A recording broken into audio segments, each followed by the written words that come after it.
여러분 만나서 너무 반갑고 참 여러분들 만나니까 너무 행복합니다.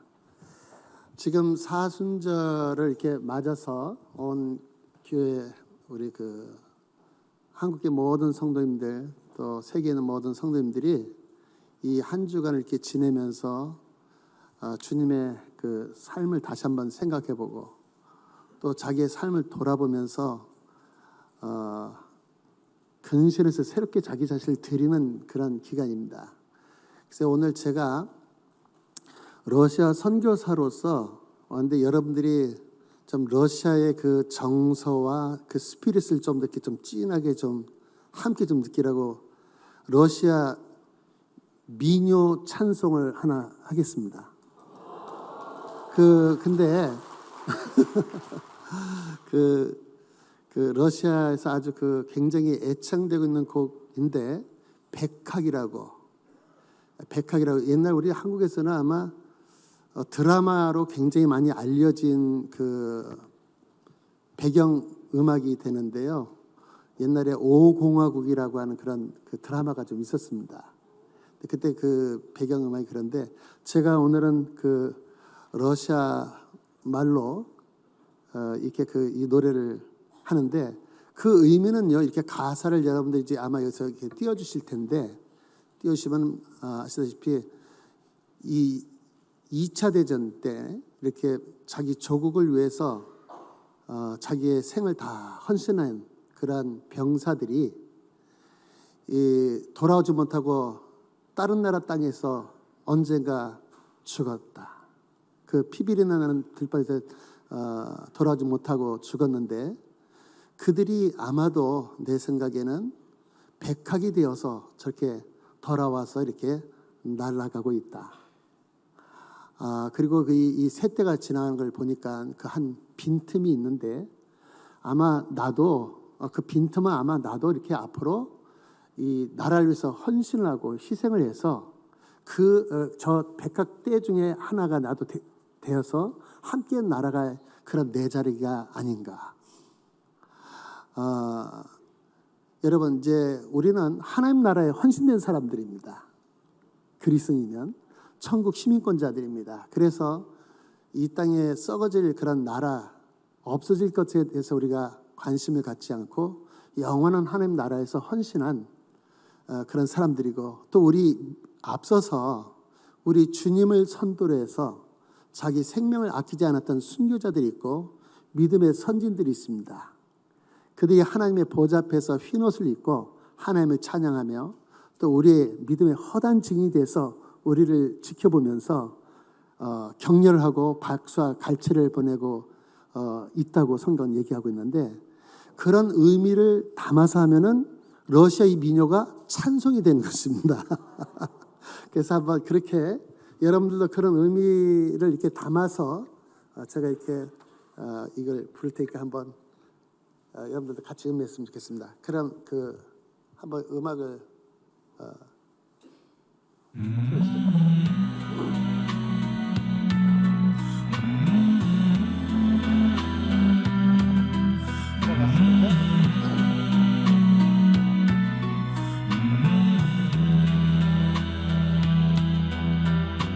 Мне кажется, порою, что солдаты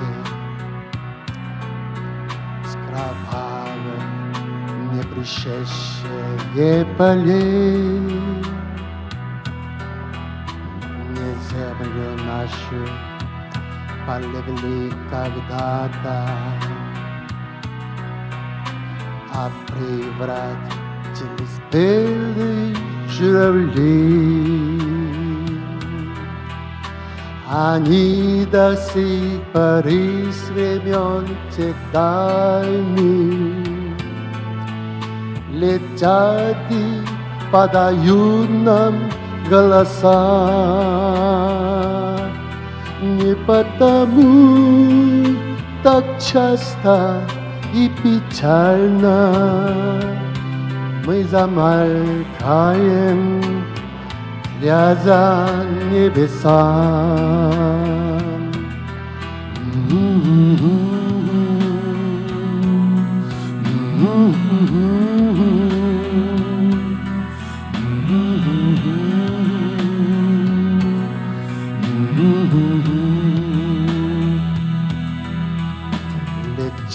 Летит по небу клин усталый, летит в тумане на исходе дня. В том строю есть и примечток малый. Быть может, это место для меня. Настанет день журавлиной стаи, я поплыву такой же сигмуле. Из-под небес по птицы окликая всех вас, кого оставил на земле.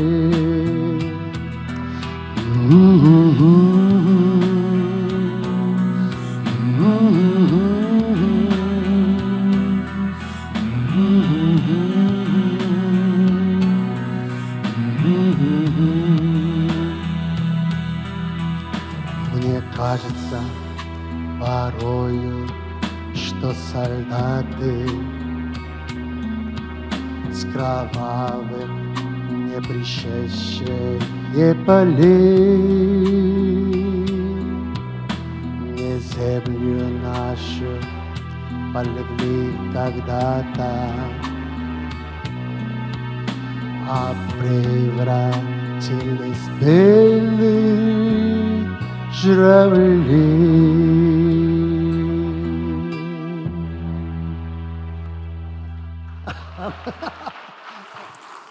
예, 좀 이렇게 이 우리 앞서간 있잖아요. 이 어떤 믿음의 선진들, 우리 주님을 먼저 본으로 해서 갔던 그 하나님 나라에서 전적으로 헌신하고 생을 다 드리고 목숨까지도 아끼지 않았던 믿음의 선진들 같은 우리도 그런 결연한 그런 믿음을 가지고 이번 한 주간 또 이렇게 부활절 맞기까지 또 한번 자기 자신을 돌아보는 그런 시간들이 좀 됐으면 좋겠다 싶어서 이 곡을 한번 준비했습니다. 내일은 또 다른 곡을 준비하겠습니다. 내일은 이제 이렇게 소련 치하 때 이 신앙을 지키면서 그 암담하고 거의 절망적인 그런 환경 속에서 어떻게 소련 치하에서 우리 그리스도인들이 어떤 믿음과 열정과 그걸 가지고 큰 소망을 가지고 믿음의 싸움을 치렀는지 내일은 또 그런 찬송 한 곡을 이렇게 준비를 하겠습니다. 여러분 오늘 우리가 이사야서 43장 15절로 21절까지 말씀을 이렇게 봤습니다. 하나님의 눈으로 이 시대를 분별하라. 예. 왜 이런 말씀을 제가 기도하면서 이 말씀을 붙잡게 됐냐면은 여러분 우리가 사는 이 시대는 이 불확실과 불투명의 그런 시대입니다. 지금 있잖아요. 이 정치, 경제, 문화, 사회 그리고 이 세계 모든 정세가 어떻게 돌아갈지 이제는 추측이나 예측이 거의 불가한 그런 시대가 됐다 다들 얘기를 하고 있습니다. 왜 이 러시아를 비롯해서 이 많은 나라가 한 15개 나라가 공산화가 되고 또 동유럽에 그렇게 많은 피를 흘리면서 공산화가 되었는지, 그러다가 왜 소련이 또 이렇게 붕괴가 되었는지, 그리고 과거에는 공산권이었던 이 동유럽권이 이제는 유럽 연합국가가 되어버리고, 또 우리가 살고 있는 이 시대는 유럽에 있는 유럽 연합 가운데 있는 모든 나라는 국경이 또 없어져 버렸습니다. 한 나라 같이. 그리고 역사상 전례 없는 수많은 그런 무슬림들이 유럽에 난민기에서 들어가게 되어버리고, 또 유럽 국가들은 과거에는 종전까지도 개신교 국가 내지는 캐톨릭 국가였는데 모슬렘화 돼가고 있는 이런 희한한 일이 벌어지고, 그리고 유럽이나 우리 대한민국도 출산율이 막 떨어져서 이제는 외국 근로자들을 유입하지 않으면 존립을 할 수 없는 그런 희한한 시대가 돼버리고, 이 미국이나 서유럽이나 이런 국가들이 과거에는 기독교적 가치를 가지고 세계에 좋은 영향을 미쳤는데 지금 마지막 이 한 몇 년 동안에 오면서는 하나님도 믿지 않고 공산주의에 굴종하고 사회주의를 추구하는 그런 엘리트들이 정권을 잡아가지고, 가장 강력한 나라가 전 세계에 있잖아요. 지금은 성소수자를 법적으로 보호하는 것이 인권을 보호하는 것이고 민주주의를 실현하는 길이라고 전 세계에다 강요를 하고, 러시아 같은 나라는 전통적 가치를 이제는 공산주의를 다 내버리고 지금은 전통적 가치를 취하고 기독교적 가치를 취하려고 지금 하고 있고,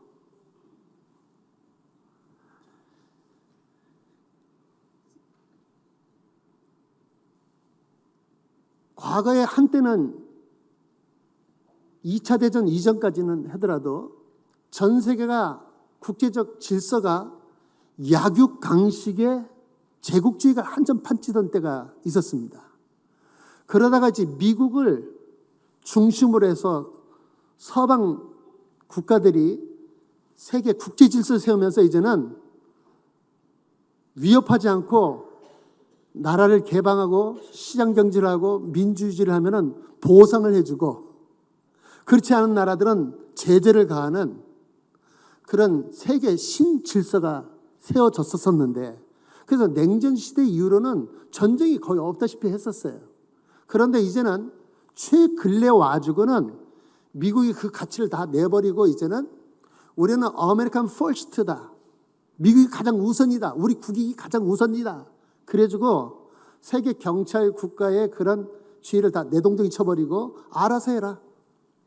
그리고 지금은 전 세계가 다시 정글의 법칙에 따라서 약육강식의 그런 어떤 이 원리를 쫓아서 지금 막 전쟁의 규칙이 계속 좀 일어나고, 전쟁이 지금 일어나고 있고, 영토 분쟁이 21세기에 지금 또 일어나고 있습니다.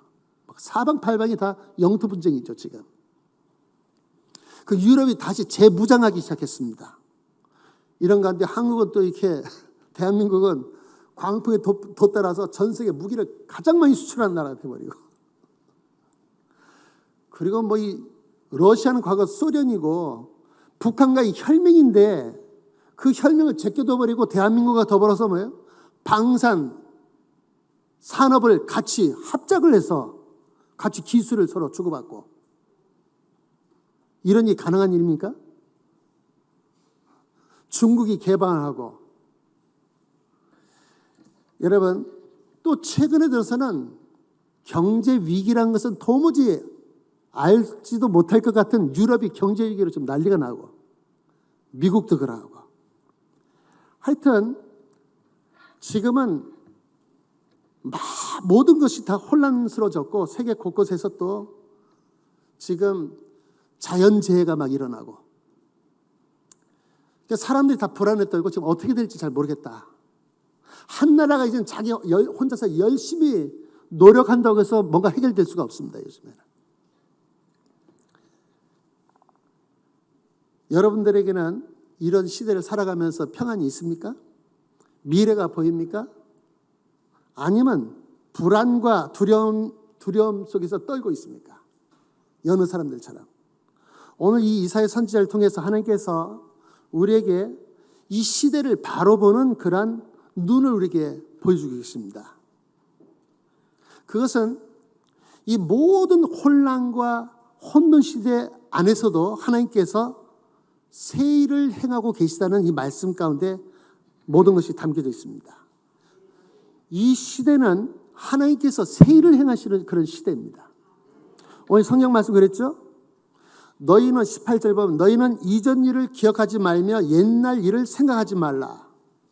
이게 무슨 말입니까? 한마디로 너희들은 과거 역사책을 뒤적거리지 말라. 역사책까지 뒤적거리고 이해하려고 하지 말라. 왜냐하면 보라 내가 새 일을 행하리니 이제 나타날 것이다. 이제 나타날 것이다. 너희가 그것을 알지 못하겠느냐? 뭐를요? 하나님이 새 일을 행하는데 그걸 알고 싶지 않느냐? 이 하나님이 행하신 일은 인간이 과거 역사나 무슨 모든 것들 뒤져가 봐도 이해할 수 없는 일이기 때문에 역사를 뒤져보지 말라는 겁니다. 왜요? 하나님은 어떤 분이세요? 오늘 성경 말씀 15절 보면 나는 여호와 너희 거룩한 이요 이스라엘 창조의 너희의 왕이다. 나 여호와가 말한다. 어떤 하나님이요? 나 여호와 어떤 여호와? 바다 가운데 길을 큰 물 가운데 지름길을 내는 나 여호와. 예? 홍해바다를 가른 사건을 얘기하는 거죠. 그래도 병거와 말과 군대와 용사를 이끌어내어서 그들이 일시에 엎드러져 일어나지 못하고 소멸하기를 꺼져가는 등불 같게 한 나 여호와. 이 말을 한마디로 하면 어떻게 표현할 수 있습니까? 전능자 나 여호와가 말하노라. 전능자인 내가 새 일을 행할 거다.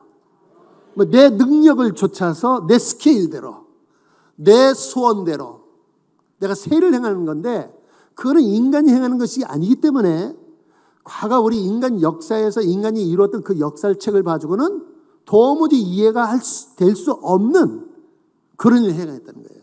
그러니까 요즘 사람들이 이해할 수가 없죠. 왜? 하나님이 새 일을 행하기 때문에.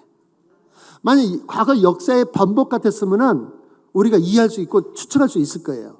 미래를 내다볼 수 있을 거예요. 근데 오늘 성경 말씀 보면 뭐예요? 하나님이 행하시는 이 새 일은 사람들이 예측을 할 수가 없어요. 이해할 수가 없어요. 어떤 원리와 원칙을 따라서 지금 이 인간의 역사가 흘러가는지 이해할 수 없다는 것입니다. 왜? 하나님이 새 일을 행하시기 때문에. 그럼 새 일의 내용이 뭐죠? 이 성경 말씀 보니까 이 19절 후반절이 나오죠? 너희가 그것을 알지 못하겠냐 하면서 그 나온 새 일의 하나님이 행하신 새 일의 내용이 뭐죠? 반드시 내가 광야의 길을 사막에는 강을 내겠다. 여러분들 하나님이 행하신 새 일은 뭐냐면 첫째로는 뭐냐면 광야의 길을 놓겠대요. 광야 가보신 분 있으세요? 이 이집트 광야 가보신 분 있어요? 여행해 보신 분 있어요? 그거 가보시면 알겠지만 완전히 죽음의 땅입니다. 차를 타고 그냥 내일 달려도 녹색 풀 하나가 한 포기도 없어요. 그냥 바싹 말른 돌조각과 흙이 다 진이겨져서 바싹 말랐는데 차를 타고 한참 가다 보면 가시탄 불이 어쩌다 그것도 한 번 나타나요. 산도 있는데 이 산이 벌겋습니다.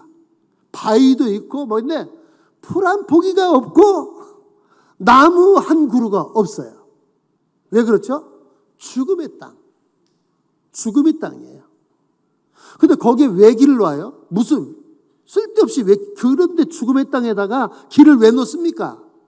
또 사막에는 뭘 한다고요? 강을 내가 내겠다. 강을 내어서 물이 흘러가게 하겠다. 사막 가보신 분 있어요? 사하라 사막을 보신 분? 저는 모스크바에 살기 때문에 비자 여행을 하다 보면 가장 싼 데가 이집트였어요. 예, 한번 하고 싶은 사람은 와보세요. 일주일, 항공료 포함, 왕복 포함, 호텔비 포함, 식사, 아침, 저녁 다 포함 $400 아니면 $300. 와, 예, 한번 와보고 싶죠? 그런데 그 사하라 사막 그 가면은 다 모래밭인데 끝도 없어요. 끝도 없고 거기도 풀 한 폭이 나무 한 그루가 없어요. 죽음의 땅을 얘기하는 것입니다. 근데 왜 거기다 강을 내게 했다 그러죠? 하나님이 바보십니까? 아니죠. 목적이 있죠. 여기 보면 20절. 장차 들짐승국 승냥이와 타조도 나를 존경할 것은 내가 광야에 물을 길뿐만 아니라 물을 사막에는 강 하나가 아니고 뭐예요? 강들을 내어서 어떻게 하겠다? 목적이 뭐예요? 내 백성 내가 택한 자에게 마시게 할 것입니다. 와, 그러니까 이 광야에 뭐예요? 누가 있다는 거예요? 하나님이 택한 하나님의 백성이 있다는 거예요. 사막 죽음의 땅에 누가 있다는 거예요? 하나님의 택한 백성이 있다는 거예요. 그래서 거기다가 길을 냈는데 어떤 길을요? 하나님 백성에게 나아갈 수 있는 그 길. 무슨 길? 복음 전도의 길. 선교의 길. 그 강물을 내면 뭐예요? 그 물을 마시면 어떻게 돼요? 죽음의 땅에서 물만 들어가면 어떻게 돼요? 생명이 쏟아나죠. 그 물 한 모금만 마셨다면은 영생케 하는 하나님 백성이니까, 하나님의 자녀니까, 하나님의 아들, 딸이니까 하나님처럼 영생케 하는 그 생수, 복음의 생수가 흘러가게 하겠다. 거기 흘리려고 하면요, 싹 스며들어서 흔적도 나지도 않고, 얼마나 퍼부어도 흔적도 나지 않을 그런 사막에다 뭘 준다고요? 강들을 내어주고, 물이 철철철 흘러주고, 뭘 하시겠다고요? 거기에 살고 있는 내 택한 백성, 내 백성에게 마시게 할 것이다. 내가 이런 놀라운 일을 행하기 때문에 장래마저 들짐승과 승냥이와 타조도 나를 존경하게 될 거다. 왜요? 이런 놀라운 일을 행하니까. 그래서 이 백성들은 뭘 하기를 원하세요? 하나님께서 21절, 이 백성은 내가 나를 위하여 지었나니 나를 찬송하게 하려 함이니라. 여러분, 이제 의미가 분명해졌죠? 여기서 이 예언의 말씀에서 하시는 말씀, 이 광야라는 것은 영적인 황무지, 영적인 볼모지, 복음의 볼모지, 사막입니다. 거기에 누가 있다고요? 하나님의 그런데도 그 죽음의 땅에 길도 없고 복음이 흐를 수도 없는 그 지역에 누가 있다고? 하나님의 택한 백성, 물을 마시고 영생하면서 하나님을 찬송하게 될 그런 백성들이 거기 있다는 것입니다. 이 말씀을 이제 보니까 이제 이해가 되네. 그런데 이 말씀을 보다 잘 이해를 하려고 하면은 세계 영적인 그런 상황을 우리가 이해를 해야 됩니다. 저는 이 함께하는 교회는 아주 굉장히 특별한 교회, 이 교회는. 대한민국에 있는 그 6만 교회 가운데서 이 교회는 새 가죽 부대와 같은, 그러니까 하나님이 이제 새로운 은혜를 퍼주는 새로운 가죽 부대예요. 이 교회는 다른 교회에 달리 새로운 패러다임, 새로운 어떤 틀을 가지고 지금 미래를 그냥 향해서 계속 줄기차게 돌파해 나가는 가장 선두주자입니다. 부산 전체 시내 가운데서 이런 함께하는 교회 같은 교회가 있습니까? 잘 모르지만 못 봤죠? 예, 못 봤죠? 이게 오늘 보니까 애들이 그냥 사방을 뛰는데 시끌벅적한데 왜 그래요? 생명이 약동하니까. 애들이 없으면 조용하죠. 노인들만 있으면 다 조용하죠. 근데 여기는 애를 낳아주고 그냥 애들이 천방지구 뛰어다니면서 놀고 뛰고 먹고 얘기하고 시끌벅적하고 어디든지 그냥 시끌벅적. 시장 돗대기 같은. 그래주고 이게 그러니까 여기 생명이 약동하는데 여기가. 이 교회는 이런 교회인데 오늘은 국내에 국내 전도. 영혼 구원, 차세들에게 준비하는 그것만 생각하지 말고 오늘은 이제 선교사를 만났으니까 대러시아에서 온 선교사를 만나서 이제 전 세계를 바라보면서 하나님께서 어떤 일을 해가시는지를 좀 오늘 좀 한번 마음을 좀 활짝 열고 한번 이 말씀을 좀 깨달았으면 좋겠습니다. 여러분, 이 말씀을 제대로 깨달으려면요, 이 말씀, 오늘 이 예언의 말씀은 하나님께서 이 모든 전 세계 모든 나라, 천하 모든 백성들에게 복음이 다 증거되지 끝이 오리라 하셨는데 복음이 이제 전해질 만큼 다 전파됐어요. 지금부터 제가 선교지로 나가기 전 한 30여 년 전만 하더라도 그때 당시 세계 인구가 60억이었는데 그중에 3분의 1인 20억의 인구가 예수는 그리스도시요 살아계신 하나님의 아들이십니다, 이렇게 신앙 고백을 하는 사람들이 20억이었어요. 3분의 1. 그러니까 이 3분의 1이 물론 캐톨릭도 포함되고 온갖 모든 정교회도 포함되고 우리 개신교도 포함되고 이단도 다 포함되고 해주고 하여튼 간에 20억이었는데 이 3분의 1인 그리스도인들이 한 사람이 두 사람에게만 복음 전하면 어떻게 된다고요? 100% 끝나는 거예요. 다. 이 복음이 증거되기에 천한 모든 만민에게 증거되니 그제서야 끝이 오리라. 인간의 모든 이 썩어지는 이 역사의 끝, 종말이 오게 되리라. 이게 결정적인 증거인데 이방 세계에 지금 복음이 전해질 만큼은 거의 다 전해졌어요. 마지막 끝자락에 와 있는데 이제 남은 게 있어요. 그 40억은 나머지 3분의 2는 어떤 상태였냐? 그때 30년 전에 그 중에 또 절반인 20억은 교회가 있고 복음을 들을 수 있는 지역에서 살고 있으면서도 아직 예수를 영접하지 않은 사람이 한 20억 된다는 거예요. 어떤 사람에게는 아직까지도 복음이 단 한 번도 증거된 적이 없을 수도 있어요.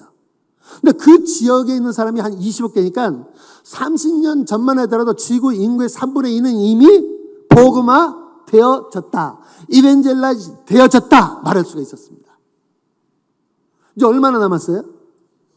이제 20억 남았어요. 그 20억은 이 사람들은 어떤 상태에 있었냐? 영적으로 이 사람들은 태어나서 죽을 때까지 단 한 번도 복음을 들을 가능성이나 기회가 거의 없는 지역에서 살고 있는 사람들이에요. 그러니까 복음 전도가 안 되는 지역이에요. 복음 전도의 길이 닫혀진 지역이고 선교의 길이 닫혀진 지역이에요. 그 지역의 특징이 뭐냐? 4가지. 불교 국가, 힌두교 국가, 이슬람 국가, 공산주의 국가, 이 4가지. 그래서 이게 미완성되진 복음의 미완성된 지역, 그것이 뭐냐면 주목을 받기 시작했어요. 이 선교하는 모든 교회들이 주목을 하기 시작하면서 이제는 나머지 이 미전도 종족이라도 불렀어요. 그 사람들을. 이들에게 복음을 총력에서 전하자. 이게 선교계에서 이슈였습니다. 그러면서 모슬렘을 위해서 헌신하는 선교사들이 많이 일어나고 유럽에서 또 한국에서도 모슬렘 선교를 하려는 사람들이 많이 일어났어요. 그쪽으로 막 헌신해서 갔어요. 어떤 사람 가서 막 순교도 하고 또 어려운 고통도 당하면서 복음 전도해주고 지금 계속 있잖아요. 이 무슬림권에도 복음이 증가됩니다. 근데 무슬림들도 있잖아요. 광야는 광야인데 공산권 같지는 않았어요. 왜? 코란경 내에 사복음서가 포함되어 있어요. 거기는 영성을 다 인정하는 그런 종교 국가예요. 힌두교는 다신을 섬기는 그런 지역이에요. 그러니까 이 신도 믿고 저 신도 믿고 자기 복받기 위해서 자기 안위를 위해서 그 믿는 것이 다 허용되는 지역이에요. 그러니까 거기도 그런 대로 복음 전하는 게 더 수월했어요. 불교는 불교권도 문이 활짝 열렸어요. 대표적인 나라면 태국 같은 데도, 인도도. 그런데 이제 이 공산권은 광야 황무지 가운데 최고 뺏상 마른 그런 황무지입니다. 왜? 철저한 무신론, 즉 과학적 합리주의를 표방하는 지역이니까. 그런데 하나님께서 뭐라고 했었어요? 보라! 내가 세를 해가는데 과거의 역사 가운데 존재하지 않은 그런 새로운 방법으로 그 완전히 복음이 철의 장막, 죽의 장막 그런 지역에도 어떻게 그걸 다 걷어내서 걷어내 반드시 뭘 놓는다고요? 길을 놓겠다. 어떤 길? 복음 전도의 길, 이 선교의 길을 내가 대로를 열어놓겠다. 그리고 거기다가 뭐래요? 복음의 강수가 철철 넘치게 흘려서 내 택한 백성들을 다 마셔서 영생케 하고 나를 찬송하게 하겠다. 근데 그 일이 이루어졌어요. 그러니까 이 세일이라고 하는 것은 복음, 전 세계 모든 민족의 복음 전도의 마지막 남은 지역을 얘기하는 것입니다. 근데 마지막 이젠 다 복음 전도를 막 다니고 이랬는데 막힌 지역에 하나님께서 마지막 어떻게 해요? 거기다 내가 길 놓고 복음의 강수가 흘러 넘치게 해서 그들로 하여금 마시게 할 것이다. 여러분, 이 세일을 행하시는데 하나님이 어떤 방식으로 일을 하냐면 사실 43장의 그 앞부분을 다 봐야 돼요. 하나님께서는 뭐라고 하시냐면은 하나님 야곱아 너를 창조하신 1절 여호와께서 지금 말씀하시라 이스라엘아 너를 지으신 이가 말씀한다. 너는 두려워하지 말라. 내가 너를 구속하였고 내가 너를 지명해 불렀으니 너는 내 것이다 하면서 뭐라 그래요? 네가 물 가운데 지날 때 내가 너와 함께 할 것이라. 강을 건널 때도 물이 너를 침몰하지 못하고 네가 불 가운데로 지날 때도 타지도 아니할 것이요 불꽃이 너를 사르지도 못하리니. 왜냐? 대저 그 얘기는 왜냐하면 나는 여호와 네 하나님이요 이스라엘의 거룩한 이요 네 구원자이기 때문이다. 이 말을 한마디로 하면 뭐예요? 하나님의 이 택한 백성을 구원한 일에는 뭐예요? 철저하게 완벽하게 아주 절대적으로 완전하게 뭐예요? 보호하시겠다는 거예요. 보호. 그러면서 또 하나는 뭐냐? 세일을 행하실 때 어떤 방식으로 일하시냐면 3절 중반절 내가 애굽을 너의 속량물로 구스와 스바를 너의 대신으로 희생물로 내줬다는 거예요. 대가 지불하기 위해서. 너를 구원해는 이 대가 지불로 뭐예요? 애굽을 속량물로 희생물로 줬다는 거예요. 애굽은 어떤 나라예요? 제국. 제국은 어떤 나라예요? 여러 왕국들로 이루어진 나라. 오늘날 현대말로 번역하자면 어떤 나라? 연방국가. 이해가 됩니까? 구스와 스바는 뭐예요? 아프리카에 있는 한 왕국들이에요. 왕국은 오늘날 현대어로 번역하자면 어떻게 얘기할 수 있어요? 리퍼블릭. 공화국. 한 나라. 공화국. 대한민국 공화국.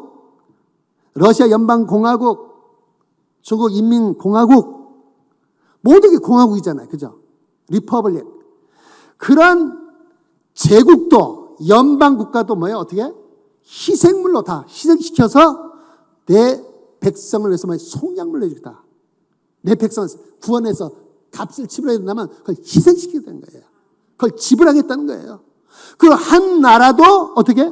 속량물로 희생물로 그 백성을 구원해 내기 위한 뭐예요? 대가 지불을 하나님 하시겠다는 거예요. 그리고 또 뭐라 그래요? 4절 왜 이렇게 하시죠? 네가 내 눈에 보배롭고 존귀하며 내가 너를 사랑하였은즉 내가 네 대신에 사람들을 내어주고 너 하나를 위해서 뭐예요? 많은 사람들을 내어주고 백성들이 네 생명을 대신하겠다. 백성들은 뭐예요? 민족들을 얘기하는 겁니다. 민족들이 너의 생명을 대신해서 어떻게 해요? 희생물로 내주겠다는 거예요. 그래서 어떻게 하시겠다고 하나님께서? 그 대가를 그렇게 하셔서 하시는 일이 뭐예요? 두려워하지 말라. 내가 너와 함께 하여서. 그러니까 내가 너와 그와 같이 그렇게 함께 하여서 어떻게 하겠다고? 네 자손을 내가 너와 함께해서 어떻게 네 자손을 동쪽에서부터 오게 하며 서쪽에서부터 너를 모을 것이며 내가 북쪽에 이르기를 내놓아라 남쪽에 이르기를 가둬두지 말라 내 아들들을 먼 곳에서 이끌며 내 딸들을 땅끝에서 오게 하라 하며 내 이름으로 불려지는 모든 자 곧 내가 내 영광 위에서 창조한 자를 오게 하라. 그를 내가 지었고 그를 내가 만들었니라. 하나님께서는 이 대제국이나 연방국가나 아니면 어떤 왕국 오늘날 말하자면 어느 한 공화국 어떤 한 나라를 희생시키시고 또 많은 사람들을 희생시키서라도 아니면 민족들을 희생시켜서 하시는 일이 뭐예요? 궁극적 동서남북 근방과 원방에 있는 하나님의 우리의 영적인 아들 딸들 하나님의 자녀들을 하나님의 백성들을 다 주께로 이끌어 모시는 게 목적이에요. 그러니까 이 모든 우리 인류 역사를 운행하시고 주관하시는 하나님의 그 역사의 중심은 무엇을 축으로 해서 역사를 이끌어 가신다는 거예요? 하나님의 택한 백성들을 구원해내는 것을 역사의 축으로 삼으시고 모든 나라와 민족과 제국, 그 다음에 어떤 사람들과 민족과 우리 개개인에 대해서 흥망성쇠를 하나님께서 다 주장하시겠다는 겁니다. 이게 하나님이에요. 그러니까 이 역사의 중심은 누구예요? 지금 하나님이신데 하나님의 그 역사의 중심은 누구예요? 우리 하나님의 백성. 또 이 전도와 선교를 수행해 나가는 이스라엘, 야곱, 하나님의 종들, 하나님의 백성들이 역사의 중심이고, 또 아직도 복음을 듣지 못하고 황무지에 있고 저 죽음의 땅에 있을지라도 하나님의 택한 백성들을 구원해 내는데 그 백성들이 뭐예요? 역사의 중심인 것입니다. 이 관점으로 이 모든 지금 돌아가는 이 세상을 보면 아주 선명하게 이 시대를 다 명확히 볼 수 있어요. 머리가 복잡해지지 않아요. 눈이 복잡해지지 않고 아주 완전하게 그냥 깨끗하게 본 것이다. 이해가 돼요. 그 마음에는 평강이 임하고 확신이 차지고, 그리고 우리에게는 믿음이 솟구쳐지고 열정이 일어나게 되는데, 이 주님의 시각으로 이 시대를 보면 그렇습니다.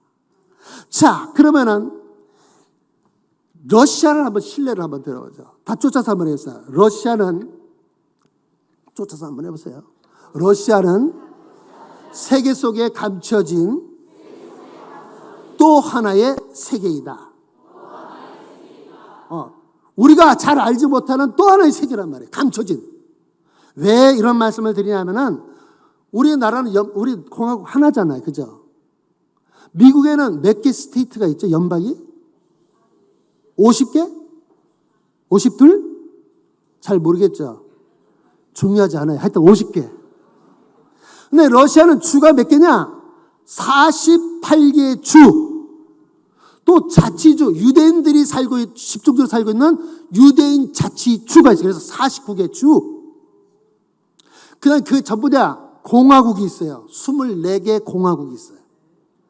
미국에는 공화국이 없죠. 러시아는 민족 단위의 또 공화국이 있어요. 자치성을 가지고 있는. 그러니까 그게 24개. 그 다음 지방이라는 게 있어요. 크라이. 그게 9개. 그 다음에 자치 광고, 큰 행정 단위인데 그것도 국가 단위고 주 단위고 공화국 단위 동급인데, 그런 자치 광고가 4개. 특별시가 3개. 그래가지고 몇 개 나라의 연방이에요?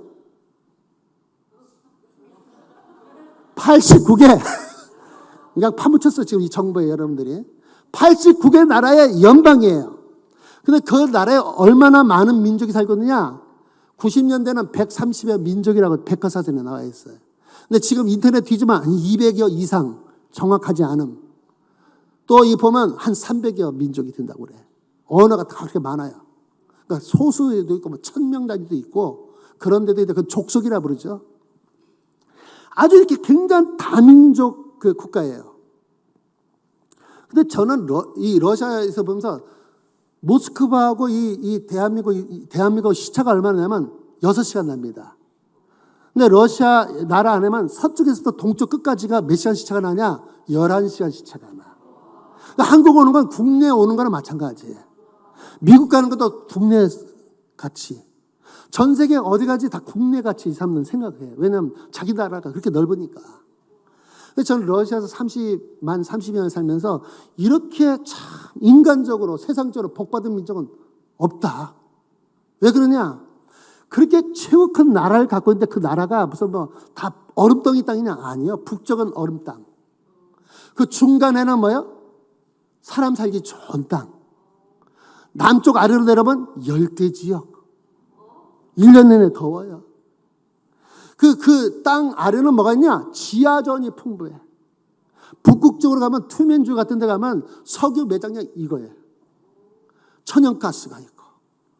그냥 온갖 땅에 저 극동 지역의 야쿠치아 그런 데는 그냥 저 다이아몬드 광석이 얼마나 큰지 몰라.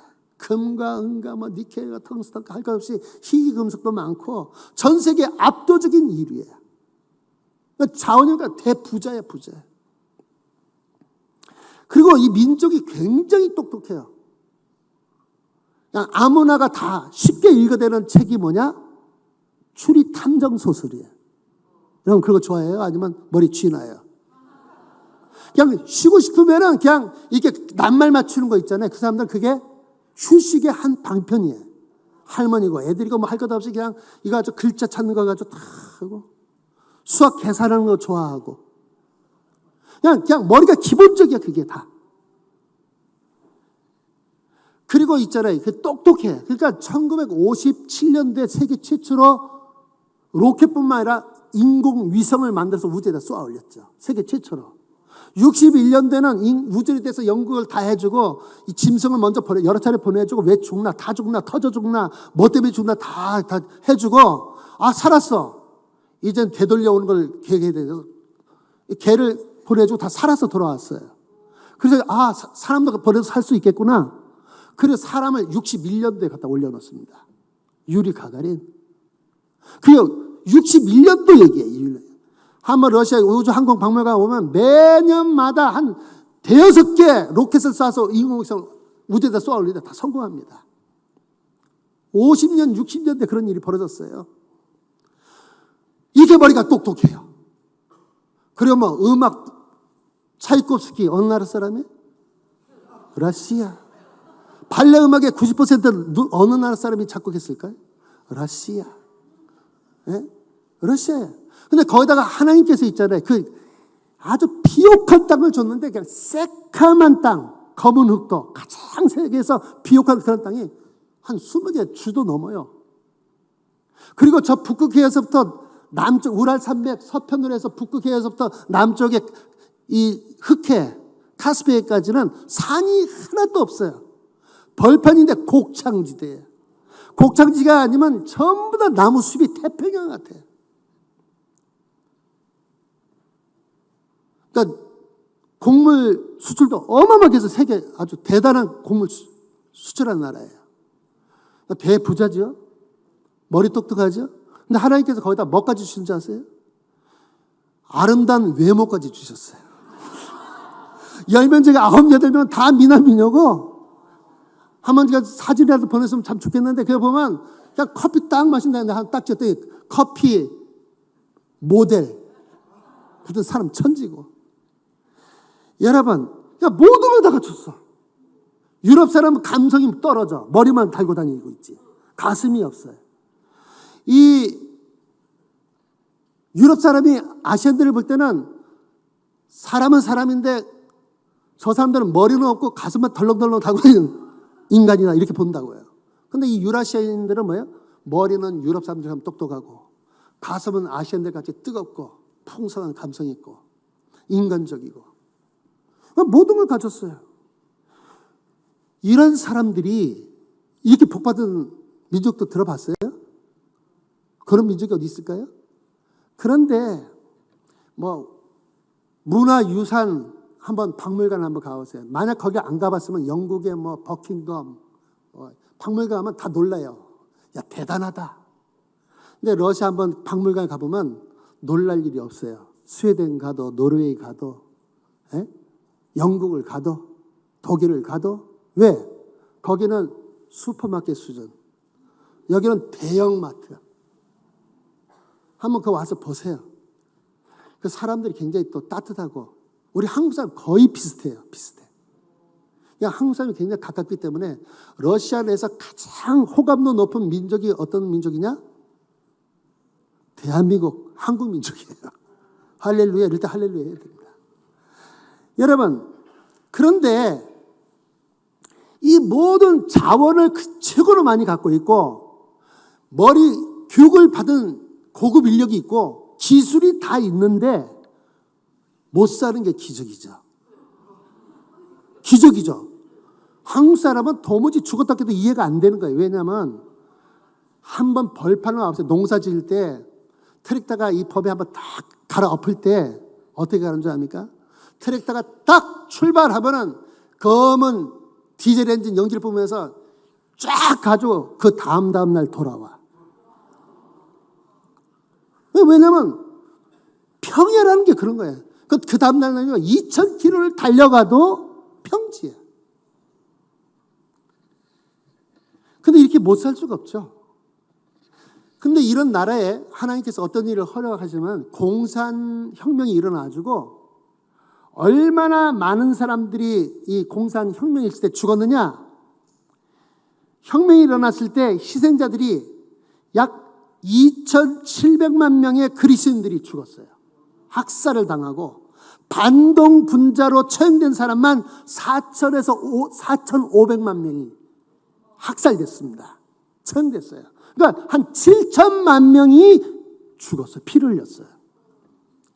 그러니까 마귀는 이 지역에 있는 민족들 다 말살하고 죽이려고 했지만은 하나님께서는 있죠. 그것을 선으로 바꾸셔서 어떤 일이 벌어졌느냐. 소련 치하에서 언어가 다 통일됐어. 300여 민족 되는 사람들이. 그 누가 할 수 있어요? 하나님만 할 수 있지. 그렇지 않아서 선교사가 외국어 언어를 하나 배우려고 하면요. 거의 20년, 30년 가야지 제대로 출력이 될까 말까 그래. 그런데 그 300민족 언제 들어갈 거예요? 한 1,000명이 되더라도 우리가 언어 배우고 성경 번역하고 이렇게 전도를 해야 될 거 아니에요, 교회는. 근데 하나님께서 한 7년 이 소련 치에 있으면서 언어 다 통일, 문화 다 통일, 단순화 시켜버리고 교육을 다 똑같이 시켜버렸어. 한 교과서 가지고. 민족 간의 그 장벽을 다 허물어버렸어. 우리는 칼 막시즘 안에서 우리는 뭐예요? 한 형제요 자매다. 뭐 이랬어, 이 사람들이. 그러니까 너 어느 아시아인이냐 백인이냐 뭐 할 것 없이 있잖아요.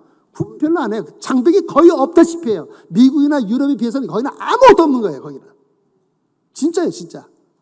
그러니까 아시안들에게 이 러시아들이 결혼한 것도 그렇게 수치스럽게 생각지 않고 그냥 일반적이에요. 다민족이다 보니까. 그리고 어떤 일이 벌어졌냐. 각 민족마다 조상 대대로는 영적 유산이 있을 거 아니에요.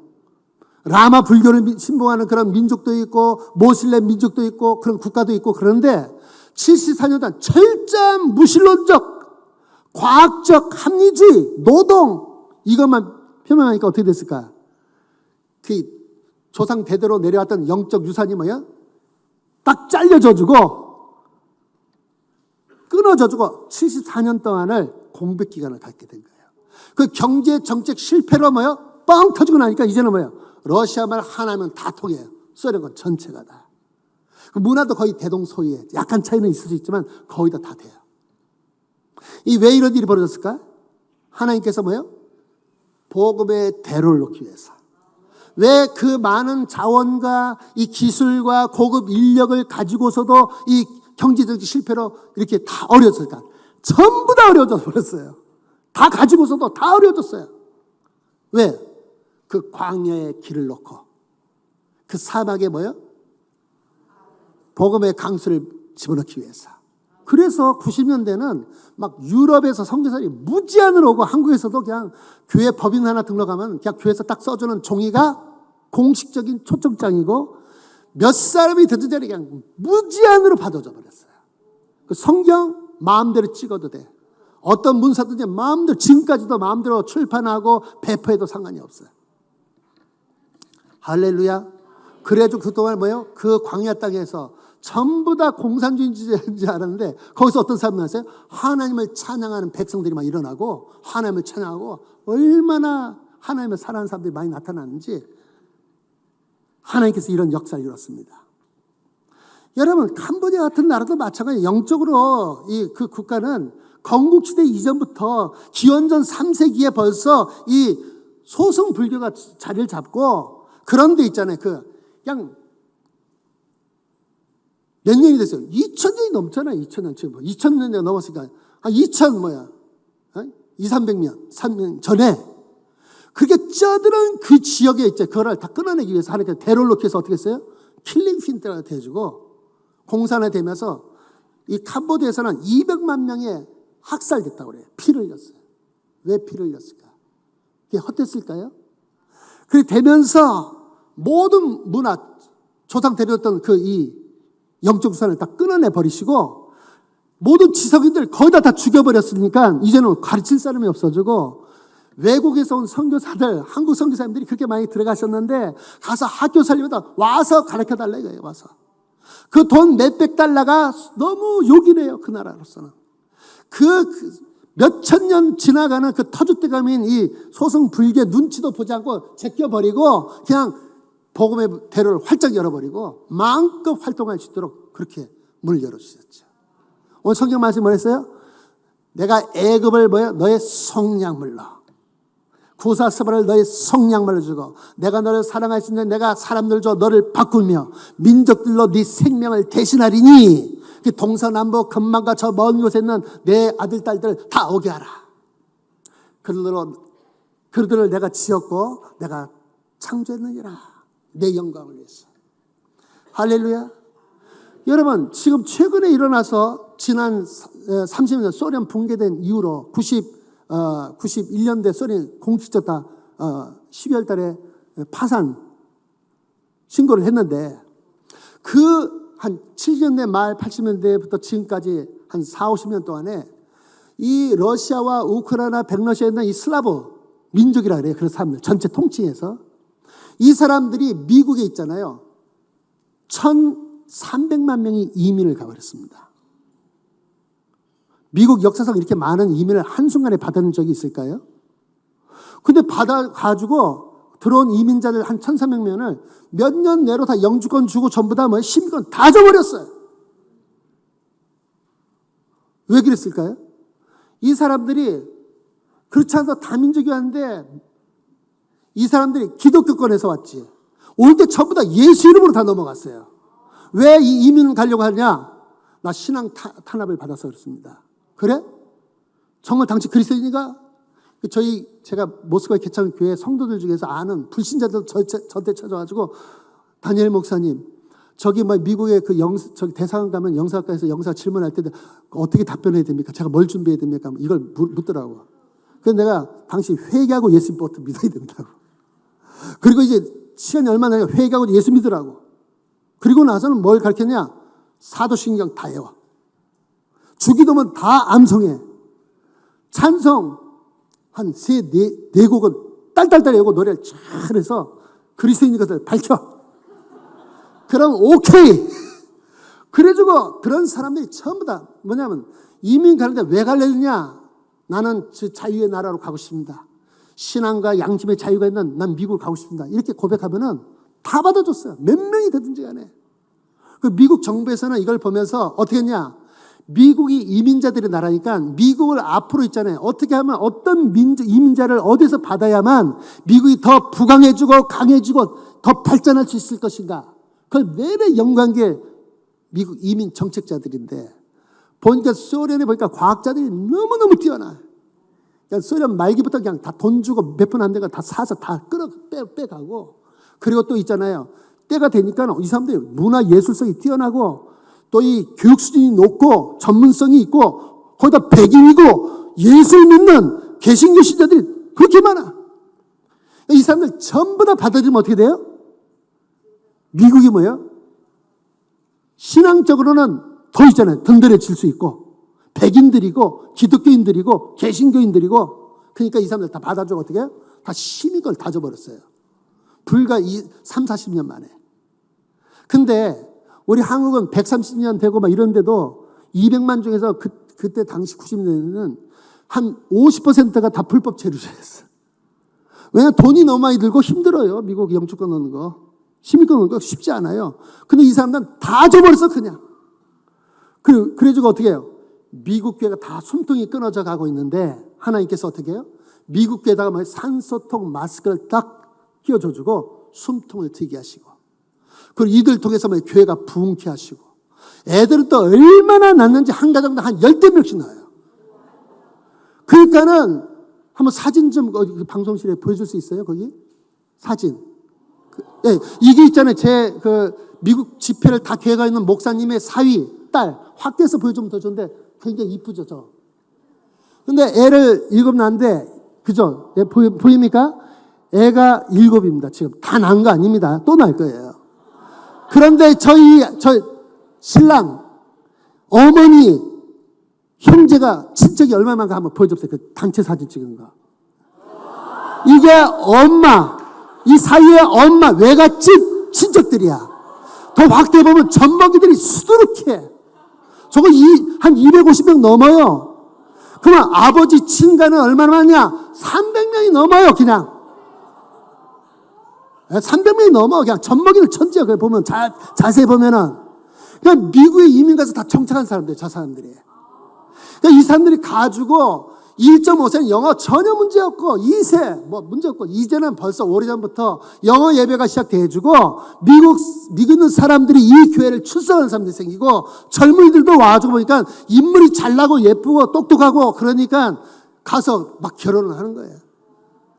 그 너무 따뜻해. 사람들이 인간적이고, 유럽 사람 같지 않게.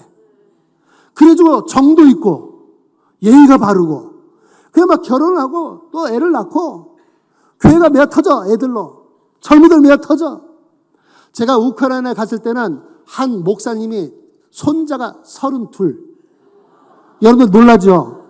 나도 그때, 정말 복 많이 받으셨네요. 그랬더니, 예, 많이 받았습니다. 그 총회장이에요. 비등록 오순절 교단. 근데 이 옆에 있는 형제가 훨씬 더 많은 복을 받았습니다. 무슨 말씀입니까? 했더니, 이분은 손자가 그 당시에 158명. 이 자녀가 몇입니까? 그랬더니 16. 근데 한 가정당 이제 한 10명씩 다 낳은 거야. 지금 160명이 넘은 거야. 한 가정이 3세대, 4세대 되면 뭐예요? 한 번만 더 굴러버리면 어떻게 되는 거야? 1600, 2000 되는 거야, 그냥. 무슨 말인지 알겠죠? 이 젊은이들이 가득 찬 거야. 여러분, 이런 데서 있잖아요. 미국으로 한 1300만이 들어가고, 그 이번에 러시아, 우크라이나 사태가 일어났는데, 그 어떤 사람은 정치적 이슈만 보고 그냥 수박 겉핥기식으로 외부로 나타난 그것만 가지고 논쟁하다 서로 원수지고 그냥 서로 그냥 나뉘어져 버리고 이렇게 되는데, 그건 잘못된 문제예요. 애굽으로 종으로 팔려간 요셉의 역사를 볼 때, 형들이 나를 팔아먹어서 내 젊은 시절 다 됐습니다. 원수죠. 평생 동안 잊지 못할 원수중에 원수죠. 용서 못할 원수죠. 인생 젊을 때를 다 뺏어가 버렸죠. 근데 실제 요셉이 본 것은 그게 아니죠. 아닙니다, 형님들이요. 두려워하지 마소서. 형님들이 아니라 누가요? 하나님께서 나를 먼저 보내셨습니다. 그래서 우리 동족들을 다 살리고 애굽 백성을 살리고 열방들이 굶어 죽지 않도록 7년 동안의 이 기근과 이 어려움 때에 살리도록 하기 위해서 나를 이렇게 먼저 보냈습니다. 그런 이해를 가지니까 하나님의 섭리를 이해하니까 그 관점을 보니까 어떻게 해요? 다 해결됐죠. 여러분, 우크라이나 사태에서 지난 2년 동안에 우크라이나에서 얼마나 많은 사람이 난민으로 해외로 다 빠진 줄 압니까? 유럽에만 1,500만 명. 러시아 말이 기본적으로 되는 사람들.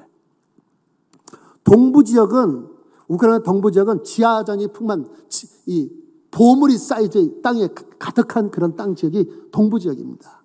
근데 거기 누가 일을 해왔냐? 우리 개신교 복음적 그리스도인들이 집단으로 살면서 거기서 이사를 마음대로 못 가니까 거기서 교육도 못 받고 그냥 거기서 먹고 살면서 땅 파고 광산에서 일하면서 애를 수도 없이 많이 낳아가지고, 아까 한 가정도 어떻게 됐다고? 3세대 되면 뭐예요? 1000명이 넘어가지. 그죠? 그러니까 시골 구석에도 몇천 명 되는 교회가 수두룩했다는 거예요. 이 폴란드 국경인 서부 지역의 르보비라는 지역은 동부 지역보다도 개신교 신자들이 훨씬 더 많은 지역이에요. 근데 거기에 우크라이나 지원하는 서방 무기가 들어오니까 거기 로켓을 때려주고 거기 있는 사람이 혼비백산에서 다 위로 다 빠져 들어가 버렸어요. 왜 들어갔을까요? 왜 글로 들어가게 하셨을까? 이건 예루살렘 교회 역사의 반복입니다. 스데반 집사를 선두로 해주고 핍박이 일어나서 예루살렘에 있는 모든 예수님의 제자들이 어떻게 됐다고요? 사도들만 빼놓고 온 유대와 사마리아와 땅끝까지 다 흩어져 버렸죠. 사도 바울이 로마 가서 선교하기 전에 뭐가 있었어요? 벌써 로마 교회가 이미 세워졌어요. 할렐루야. 그 지역에 있는 하나님의 택한 백성들이 구원받기 시작했죠. 왜? 흩어진 사람들이 복음을 전할세. 빌립 지사가 딱 나오죠. 먼저 사마리아 성에 온 기쁨이 충만하더라. 어떻게 복음이 증거된지를 다 보여주는 창문, 윈도우가 열린 겁니다. 그게. 온 유대와 사마리아 땅끝까지 이르라. 그런데 지금 그 그리스도인들이 그렇게 많이 궁집에서 살고 있는 우크라이나 그 지역에 이번 사태를 인해서 어떻게 되어버렸어요? 하나님께서 그들을 다 끄집어다 어디에 보냈어요? 유럽으로 쏟아붓는데, 원래 우크라이나와 폴란드는 철천지 원수입니다. 국경 문제는 피도 많이 흘리고. 그런데 폴란드가 뭐예요? 자기 꾀를 써서 어떻게 완장을 차고 무기를 갖다 다 퍼부어주면서 온 유럽이야 우크라이나에게 우리가 전적 지지합시다. 그래서 어떻게 했어요? 막 하면서 그러면서 전투가 일어나니까 난민이 막 도망가고 들어가니까 어떻게 해요? 폴란드 있는 사람들이 그 사람들을 멸시했을까요? 어떻게 했을까요? 미소를 지으면서 대환영을 했겠지. 와. 그래서 그걸 통해서 전 유럽에 지금 이제 쫙 그 사람들이 들어갔는데 교회들마다 메어 터집니다, 지금. 할렐루야. 그러니까 이 순교자의 이 증거를 갖고 있는, 복음의 증거를 가지고 산 간증을 갖고 있는 이 교회 그리스도인들 하나님께서 그들 다 끌어집어다가 어떻게 해요? 글로 옮기셔주고 어떻게 해요? 이제는 이 교회가 텅텅 비고 영적으로 침체에 빠지고 자정 능력이 없는 유럽 교회 하나님께서 산소 마스크를 씌워주시면서 이들을 통해서 앞으로 어떻게 해요? 복음을 듣도록 그렇게 역사를 하시기 위해서 지금 그런 역사를 하시는 것입니다. 할렐루야. 이제 하나님의 손이 보입니까? 그러니까 이 모든 사건에는 뭐야? 수많은 피가 흘렸어. 이번에도 나라가 그냥 초토화돼 버렸어요. 온 세계가 지금 다 고통 속에 있어요. 왜? 에너지난 때문에, 식량난 때문에. 러시아 우크라이나가 뭐 전 세계 곡물의 몇 퍼센트를 공급한다고요? 30%. 이게 못 나가잖아요. 제재 때문에 러시아에서 못 나가고 우크라이나 다 막혀서 못 나가고 난리가 났지 지금. 온 세계가 몸살을 앓고 고생을 하는데 누구 때문에? 택한 백성들을 구원하시기 위해서, 이들을 끄집어서 거기다 쏟아붓기 위해서. 할렐루야. 그러니까 여러분들이 이걸 보면서 와, 하나님의 지혜는 너무 놀랐다. 어떻게 원수된 저런 사람들을 통해서 대환영을 받으면서 이제 그 사람들이 벌써 2년 지났으니까 언어도 많이 익혔고 정착이 되고 이제 그 사람들이 완전 유럽 힘이 될 수밖에 없습니다. 왜? 그동안은 출산율이 너무 낮으니까는 온갖 세상에 무슬림권에서 거기다 오잖아요. 난민들이. 기독교권과 무슬림이 섞일 수 있습니까? 없습니까? 없죠. 근데 이 사람들이 집단으로 이게 와주거나 모스크 세워버리고 그다음 그 사람 법적으로 보호하고 사회적 모든 복지제도를 다 타서 먹고 그 사람들 애를 그냥 무제한으로 막 낳아버리니까 유럽이 지금 다 완전히 이슬람에 될 판이는데 노동력이 없어. 이 사람들밖에는 대안이 없어요. 근데 이번 이 사태를 통해서 어떻게 했어요? 1,500만 명이 새로운 노동력이 딱 들어왔는데 얼굴은 백인들이고 지적인 능력이 있고 대가 세고 그리고 아주 액티브하고 그 개신교 그리스도인들이 넘어가 버렸으니 어떻게 됐어요? 할렐루야지. 속으로는 좋아서 어쩔 줄 모르지. 할렐루야. 여러분, 유럽에 왜 이렇게 이 출산율이 막 낮아지면서 막 무슬림들이 또 많이 들어갑니까? 왜 대한민국에는 이렇게 출산율이 전 세계에서 가장 낮은 그런 나라가 돼주고 막 온갖 외국인 근로자들이 오는데 주로 어디서 와요? 거의 다 오는 데가 이슬람권이잖아요. 대부분이 불교권, 힌두교권, 유럽에서도 오고 러시아에서도 오고 전 세계에서 막 한국, 코리아 드림을 끌고 오는데 왜 그럴까요? 이 마지막 시대에는 요한계시록 7장 9절 보면 어떻게 대환란이 일어날 때 어떻게 돼요? 보니 흑한 무리가 오는데 어디서 온 사람들이에요? 각 나라와 족속과 방언 가운데서 뭐예요? 모든 족속, 예외가 없습니다. 그 족속과 방언과 이 나라 가운데서 민족들 가운데 사람들이 나오는데 다 구원받은 사람들이 종려남을 가지시고 막 주님을 찬양, 하나님을 찬양하고 어린 양 예수를 찬양합니다. 이 사람들이 누굽니까? 24 장로 중에 하나가 물어보니까 사도 요한이 모르니까 난 모르겠는데 주여 당신이 알리다니까 뭐라 그래요? 이들은 뭐요? 어디서 나온 사람들이에요? 큰 환난 가운데서 나오는 자들인데 어린 양의 피에 뭐요? 피로 다 깨끗하게 씻음을 받은 자들이다. 그러니까 지금 대환난 때는 전 세계 모든 나라, 족속과 언어가 뭐예요? 다 어디로 주로 갑니까? 어디에서 어디로 인구가 이동을 합니까, 지금? 가난한 나라에서 어디로 가요, 다? 다 부강한 나라로 가고, 더 인권이 보호되는 나라 가고, 잘 산 나라 가는데 그 나라가 주로 어떤 나라에 다? 기독교 국가야. 할렐루야. 그러니까 대한민국에도 왜 이렇게 출산이 확 떨어졌냐? 하나님의 섭리를 제대로 보면 뭐요? 전 세계는 모두 있잖아요. 민족과 족속과 방언이 다 이리 들어와서 어떻게 해요? 우리 대한민국은 복음이 아주 굉장히 강력한 그런 나라예요. 전 세계 지금 제사장 된 나라예요. 우리나라가. 전 세계 모든 나라 민족에게 선교사를 다 보내고 매달마다 선교를 보내고 매일같이 깨서 아침과 새벽과 이 모든 집회 때마다 기도하고 후원하고 그러는 아주 가장 뛰어난 그런 교회가 있어요. 근데 이젠 너무 시대가 급하고 짧으니까 어떻게 이젠 선교사만 보내지 안 되니까 세계에서 다 끌어다가 다 퍼부어주고 완전히 새로운 틀에다가 사람들 다 퍼부어주고 여기서 복음 듣고 예수 믿고 우리 주님을 찬양하고 또 자기 동족에 가서 또 복음 전하고 자기 언어가 되니까 우리가 다 선교를 갈 수가 없으니까 여기 끄집어다가 여기 틀에다가 놓고 이제는 여기서 변화되도록 그렇게 하나님의 섭리가 존재하는 것입니다. 왜 유럽에 이 잘 사는 나라에서 난민이 뭐 어디 못 사는 나라로 가는 게 아니고 다들 보면은 다 어디로 가요? 주변국으로 가는데 어쩔 수 없이 주변 뭐 파키스탄도 가고 방글라데시도 가고 이런 일은 있지만은 그러나 이 난민들이 주로 가고 싶은 데가 어디예요? 탄압받고 거기서 불법과 폭행과 온갖 억압을 당한 사람들이 가고 싶은 데가 어디예요? 다 유럽이지요. 어디야 가장 1순위가? 미국이지. 어디예요? 1위가 어디야? 대한민국이지. 할렐루야. 그러니까 지금 막 출산율이 떨어져서 막 전 세계 어쩔 수 있지 않으면 받아들일 수가 없어요. 대한민국도. 안 받을 거예요. 근데 어쩔 수 없이 받는데 그런 하나님의 섭리를 여러분들이 읽어야 된단 말이에요. 그렇다고 해서 애 낳는 것을 포기하지 마십시오. 여러분들도 뭐 애를 최소한 얼마나 낳아요?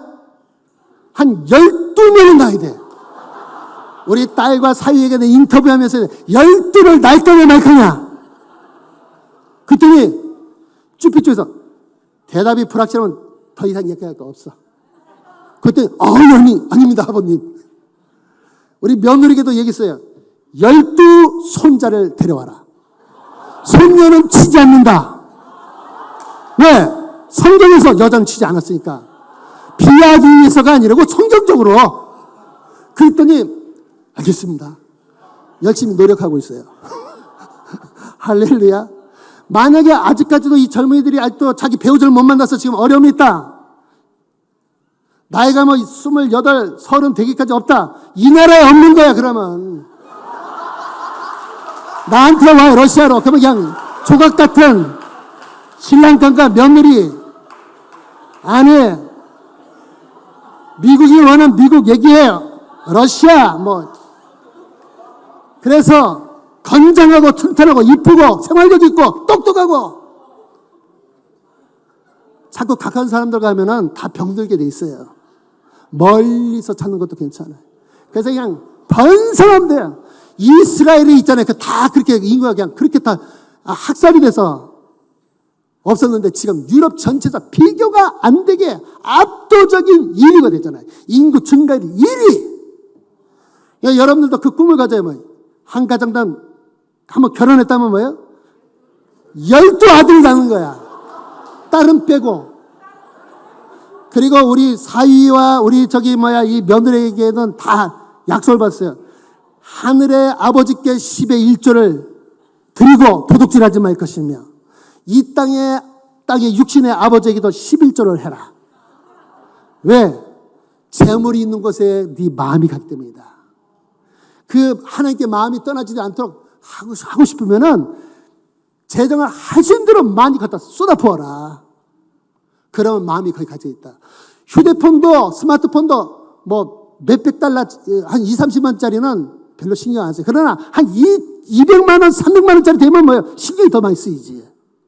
자동차도 싸구려 사면은 별로 신경 안 쓰지만 아주 비싸면 사방팔방을 그냥 신경이 더 많이 가요. 왜? 돈이 많이 들어가가지고.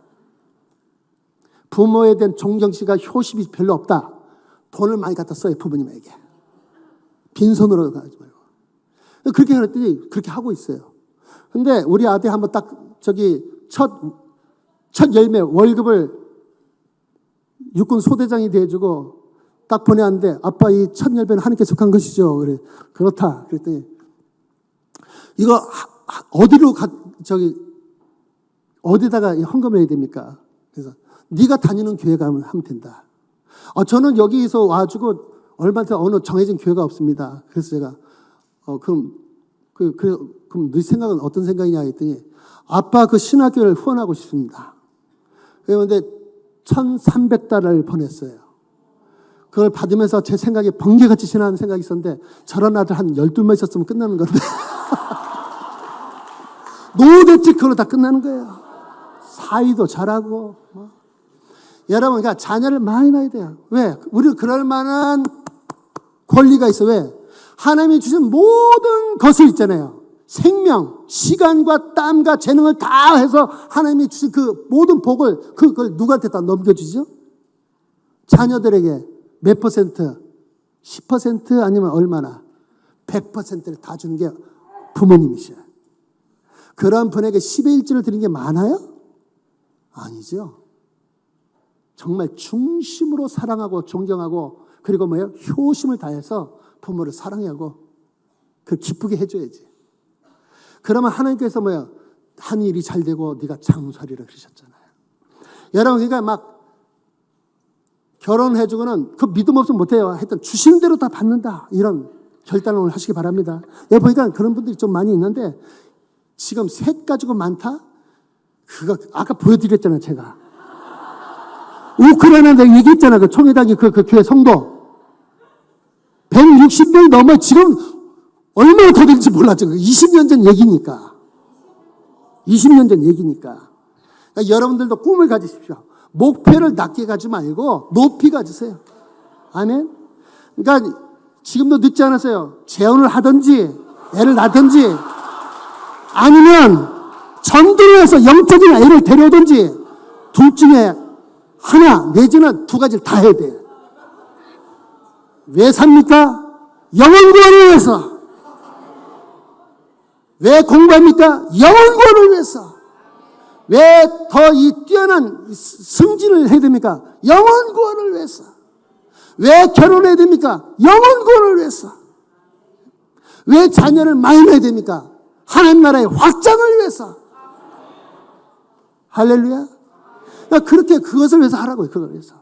그 목적이 없으면 다 모든 게 해가 됩니다. 제 머리에 많으면 유럽교를 보세요. 미국교를 보세요. 그 부유 때문에 다 망해버렸잖아. 우리 대한민국도 이 전에 그렇게 가난하고 쟤들이 가난한 나라에서 지금 3만 불이 넘어가고 4만 불대가 되니까 애를 안 날려오잖아 지금. 그러니까 교회가 지금 현재 영적으로 많이 침체가 되고 있잖아요.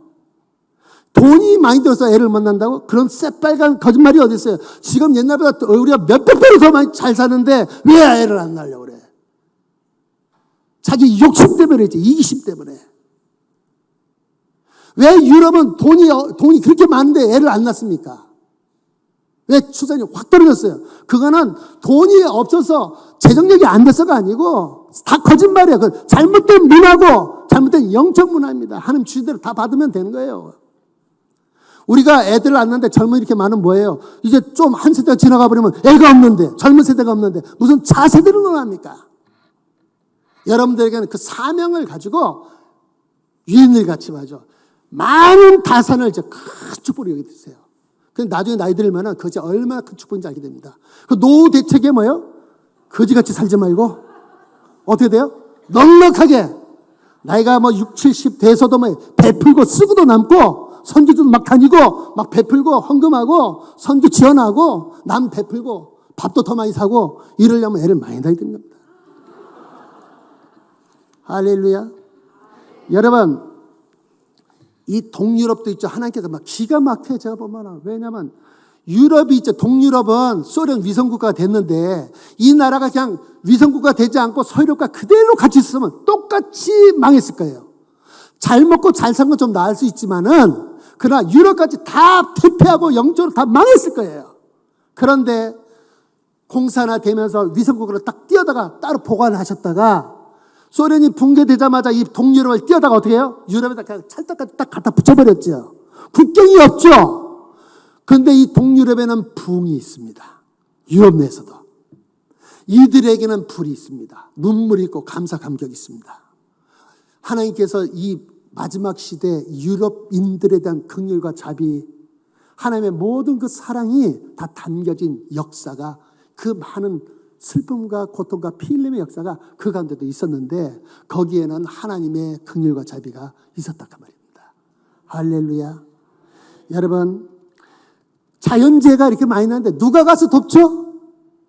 자연재해가 많이 나면 누가 가서 도와요? 공산주의자들이 가서 헌신하고 NGO 단체를 생기고 돈을 모아서 막 가서 도와줘요? 들어봤어요? 아니면 불교 신자들이? 아니면 힌두교 신자들이? 그럼 누가 주러 갑니까? 그리스도인들이 가는데 뭐야? 빵만 갑니까? 복음도 가는 것입니다. 자기들이 감당이 안 되니까 하나님께서 그걸 통해서 뭐예요? 복음이 배로가 활짝 열려서 사방팔방에서 그들에게 뭐예요? 복음도 같이 들어가도록 길을 놓으시는 겁니다. 우리는 전쟁 옹호론자들이 아닙니다. 단지 제가 말씀드린 것은 자연재해를 막 다 좋다 이런 얘기 하려고 하는 게 아니라 그러한 역사 가운데도 하나님께서는 뭐예요? 그렇지 않으면 대로가 열릴 수가 없어요. 리비아의 그 나라, 이 세상 나라적으로는 카다피가 대단히 좋은 인물이고 뛰어난 인물이다 이렇게 얘기하는 사람들도 있고 동의할 수가 있어요. 그러나 그렇게 돼버리면 그 나라에는 외교적 노력 가지고 문이 안 열립니다. 이라크의 문이 안 열립니다. 아프가니스탄의 문이 안 열립니다. 그래서 어떻게 됐어요? 그 나라 백성들을 위해서 다국적 전 세계 군대가 모여주고 함께 해서 전쟁 수행을 하는데 누굴 위한 전쟁이에요? 그 나라 백성들의 안녕과 보호를 위한 전쟁입니다. 명분이. 그리고 그게 되면 복구를 누가 도와줘요? 개신교 교회들이 다 도와주고 거기 가서 막 사람들이 헌신해서 섬기면서 복음 전도가 되는 것이죠. 할렐루야. 여러분, 마지막 이제 결론적인 얘기를 한마디 드립니다. 그런데 왜 이런 하나님께서 새로운 역사를 왜 이걸 이루고 계실까요? 그냥 하나님께서 그냥 하시고 싶어서? 아니요. 이런 일에는 하나님 앞에 그것을 간절히 구하는 사람들이 있었습니다. 에스겔서 36장 36절 37절 보면 이렇게 됩니다. 나 여호와가 말하였으니 이루리라. 그런데 나 여호와가 말하노라. 그래도 이스라엘 족속은 이와 같이 자기들에게 이루어 주기를 나한테 구하여야 할지니라. 하나님은 그런 계획을 갖고 있어요. 그러나 반드시 이루실 거예요. 그러나 이스라엘 족속 하나님의 백성들은 뭐예요? 이런 일이 이루어지도록 뭐 하라고요? 내게 구하여야 할지라. 이사야서 62장 6절에서 7절 보면 뭐예요? 6절 하반절에 너희 여호와로 기억하시게 하는 자들아 너희는 쉬지 말며 또 여호와께서 예루살렘을 세워 찬송을 받게 하시기까지 그 여호와를 쉬지 못하게 하라. 뭐 하라고요? 쉬지 못하게 그것을 간구하라. 하나님이 이루실 거예요. 근데 누군가 이것을 구하는 그런 교회가 있었습니다. 그 교회가 어느 교회냐? 우리 대한민국 교회고 우리 한국 교회입니다. 어떻게 구했어요? 하나님께? 어떻게 구했어요? 그냥 멀뚱멀뚱 그렇게 구했습니까? 어떻게 구했어요? 아침 새벽을 깨우며 매일같이 철야를 하며 모일 때마다 늘 기도하는 게 있어요. 주여 내 민족 살려주시옵소서. 우리 민족 복음화하게 해주시옵소서. 그리고 그러면서 막 가슴을 찢고 울었어요. 철야를 하면서, 금식을 하면서, 산과 들판에 막 산에 올라가서 들짐승같이 하나님 앞에 막 부르짖는데 그냥 가슴을 찢으면서 하나님 앞에 막 부르짖었어요. 그런데 그것만이 아닙니다. 우리 한국교회, 우리 함께하는 교회는 어떤 교회냐? 88 올림픽 전에 87년대 해외여행 자유화가 주어지고 여권이 일반적인 사람에게도 주어지기 시작했는데 외국 사람 한 번도 본 적도 없고 만나보지도 못하고 가본 적도 없는 그 나라와 민족들의 구원을 위해서 우리 한국교회는 어떻게 됐냐?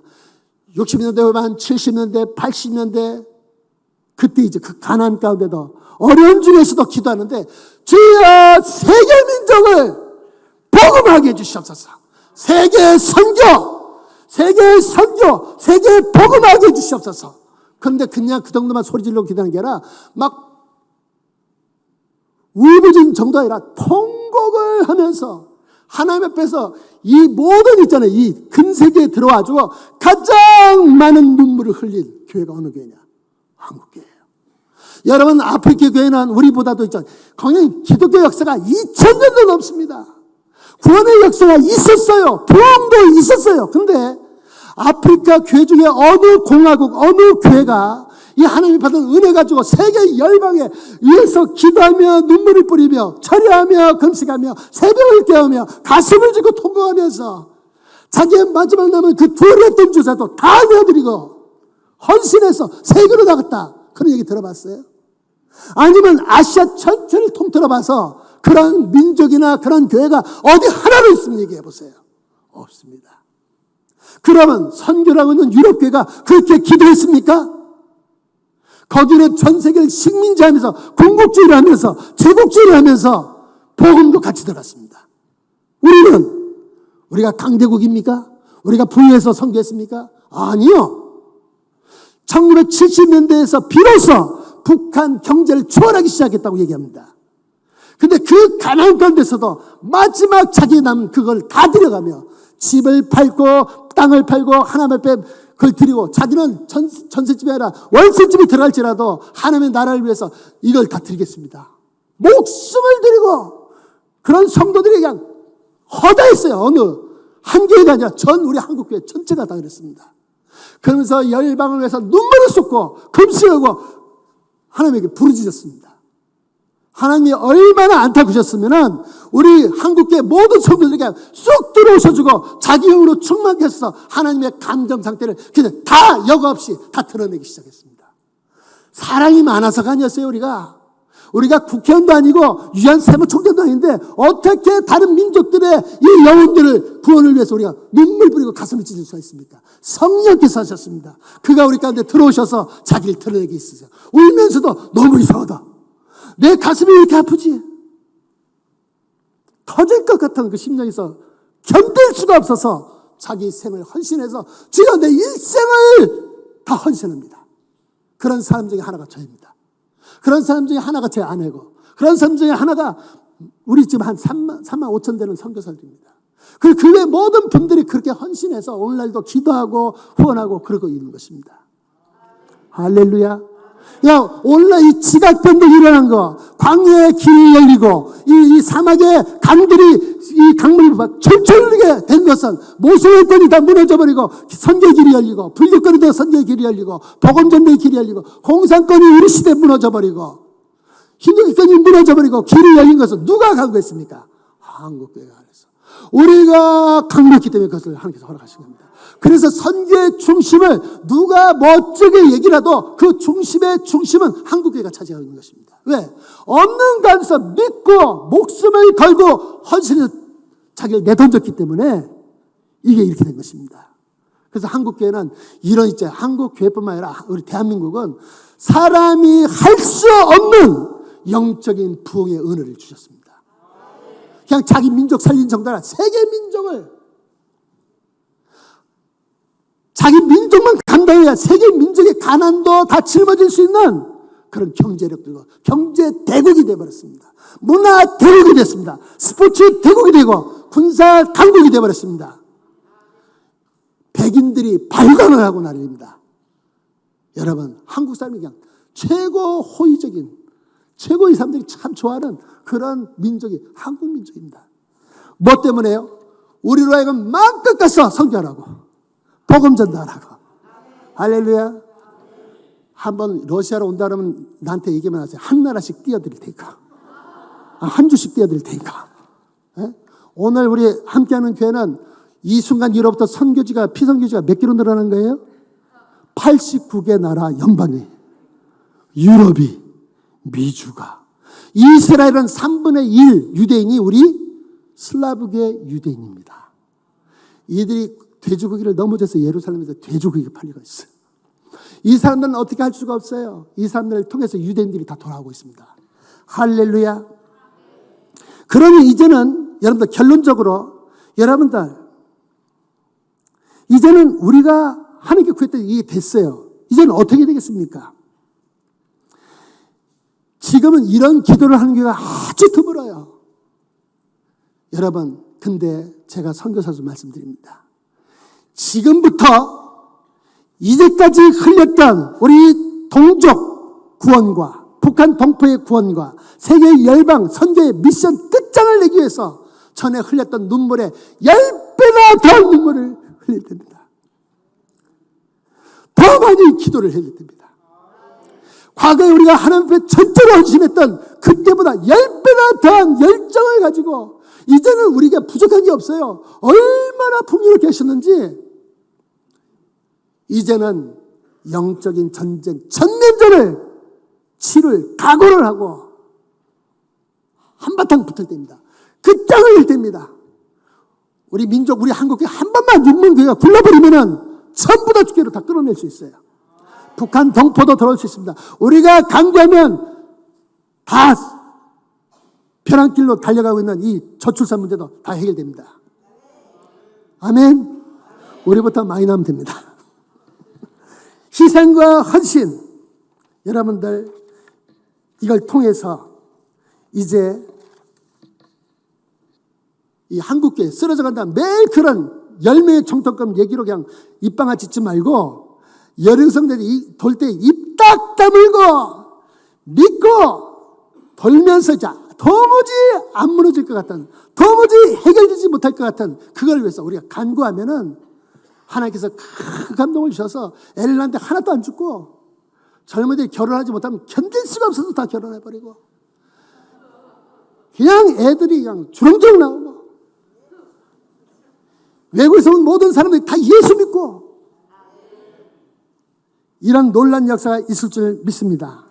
지금은 하나님께서 이렇게 새로운 일을 행하신 때입니다. 과거 역사 가지고 우리가 자꾸 지금 현재를 논할 때 아닙니다. 미래를 논할 때가 아닙니다. 어떻게 이제 하나님은 전능자시잖아요. 바닷 가운데 길을 내시고 지름길을 내시고 병과 바로의 병거들 한순간에 다 그들을 수장하기를 꺼져가는 등불 같게 한 그 여호와입니다. 새 일을 얼마든지 행할 수 있습니다. 아멘. 우리 다 같이 그러면 오늘 전에 오늘 시간에 잠깐이라도 이렇게 함께 기도하겠습니다. 우리 함께 기도하면서 주여 찬송하십시오. 우리 주님, 새 일을 행하시는 우리 주님의 그 능력과 지혜와 그 사랑과 그 자비가 너무너무 놀랍습니다. 찬송합니다. 그 많은 그 희생과 그 대가를 지불해 가면서도 우리 아버지는 그 죽음의 땅에 있는 그 택한 백성을 오늘도 불러내시는 주여 찬송합니다. 또 그 가운데 있는 모든 당신의 종들, 주의 백성들을 축복해 주시옵소서. 우리같이 지극히 작은 나라, 작은 민족을 구했더니 세계 열방의 머리로 세우시고 꼬리로 되지 않게 하시며 세계의 영적인 제사장을 세우신 주를 찬송합니다. 그리고 앞으로도 사명자를 분리들이 시켜 주시옵소서. 하나님께서 우리가 지금 맡겨진 모든 저출산 문제도 다 해결해 주시옵소서. 이 대표적인 모든 문화의 그 흐름이 다 끊어지게 해 주시옵소서. 주님께서만 도우실 수 있습니다. 그리고 열방을 구했더니 우리 손에 다 주셨습니다. 이제는 이들을 다 우리가 다 얻게 하여 주시옵소서. 우리 다 같이 한번 주여 주여 우리 함께 주의 이름을 외치면서 함께 기도의 자리에 나가겠습니다.